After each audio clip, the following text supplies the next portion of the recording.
頂級嘅紅板焦糖藍金組變啦，快啲過嚟挑選啦！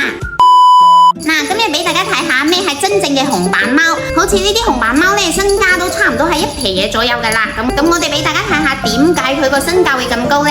嗱，我隨手攞起一隻，但係佢個品相就係呢種超級熊仔啦，就好似公仔咁哦。對眼呢係呢種好圓好精靈嘅，然之後臉蛋啊好似熊仔咁得意，睇下佢骨架都好粗嘅。嗱，毛量超密，比我頭髮2倍都要咁密。嗱，好似呢一區呢，一隻弟弟，然之後4隻妹妹。睇下我哋弟弟個品相哦，好似呢種規格嘅呢，就係自己可以留做總攻噶啦。我哋睇下佢側面佢塊面呢係比較扁嘅，紅板貓呢，佢由側面睇係睇唔到五官其他地方嘅，全部都係毛毛，係咪？自己留做 model 咯。如果係寵物店接翻去呢，擺喺鋪頭就係打版噶啦。就算你養大佢，然之後呢接嗰啲配種嘅費用都係已經超過佢本身價錢咯。